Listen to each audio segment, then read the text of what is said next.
ग्रामीण भागातील लोकांना तसंच गाव पातळीवर शेतकऱ्यांना पावसाळ्यात पूर, गारपीट आणि दुष्काळ परिस्थितीबाबत पूर्वसूचना मिळावी, तसंच शेतकऱ्यांना बदलत्या हवामानाचा अंदाज समजावा यासाठी कोल्हापूर जिल्ह्यातील ग्रामपंचायतींच्या परिसरात स्वयंचलित हवामान केंद्र उभारण्याचं काम सुरू आहे.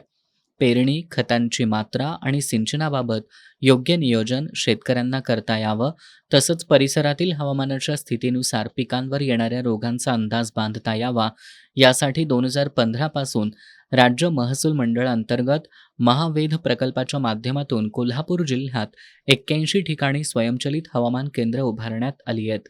तर 2025 पासून केंद्र सरकारनं विंड्स प्रकल्पाअंतर्गत कोल्हापूर जिल्ह्यातील 1038 ग्रामपंचायतींपैकी 957 ग्रामपंचायतींची निवड केली आहे.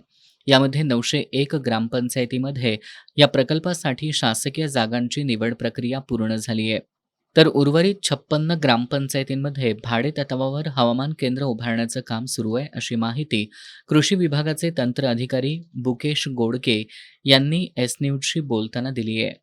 कोल्हापूर जिल्ह्यामध्ये ग्रामपंचायतीनिहाय महसूल मंडळाच्या ठिकाणी असलेल्या ज्या एकूण महसूल मंडळामध्ये 10 ते 12 ग्रामपंचायती आहेत, त्या ग्रामपंचायतीनिहाय तिथली भौगोलिक परिस्थिती असेल, पावसाचं प्रमाण असेल, तापमान असेल, यासारखे जे हवामानाचे घटक आहेत त्याच्यामध्ये तफावत आढळत होती. देशामध्ये एकंदरीत सगळीकडेच अशी परिस्थिती असल्यानं केंद्र शासनानं याबाबत ग्रामपंचायत स्तरावर हवामान केंद्र उभारण्याचा निर्णय घेतला आणि तशा शासन निर्णय 27 जून 2025ला या ठिकाणी प्रकाशित झाला. त्या शासन निर्णयानुसार या ठिकाणी शासनानं ज्या जिल्ह्यामधील एकूण ग्रामपंचायती आहेत त्या एकूण ग्रामपंचायतीपैकी सद्यस्थितीमध्ये अस्तित्वात नसलेल्या ग्रामपंचायतीच्या ठिकाणी ते हवामान केंद्र उभारण्याच्या सूचना दिल्या होत्या. त्यानुसार आपण कोल्हापूर जिल्ह्यामधील एकूण 957 ग्रामपंचायतीमध्ये आपण हे स्वयंचलित हवामान केंद्र उभारणार असून त्यांची जागा निवडीची आम्ही प्रक्रिया पूर्ण केली आहे. 901 ग्रामपंचायतच्या ठिकाणी शासकीय जागा या ठिकाणी उपलब्ध असून त्या ठिकाणी जागा निवड अंतिम झाली आहे. 56 ग्रामपंचायतच्या ठिकाणी 25 ग्रामपंचायतमध्ये भाडेतत्वावर जागा घेऊन ते जागा निवडीची प्रक्रिया केली आहे. तर जे उर्वरित 21 ठिकाणी आहे त्या ठिकाणी त्याच्या जे मार्गदर्शक सूचना आहेत त्याप्रमाणे जागा उपलब्ध नसल्यानं त्या ठिकाणी जागा निवडीची प्रक्रिया अद्याप सुरू आहे. या केंद्रांमुळे पाऊस, तापमान तसंच हवामानातील बदलाची माहिती तात्काळ उपलब्ध होणार आहे.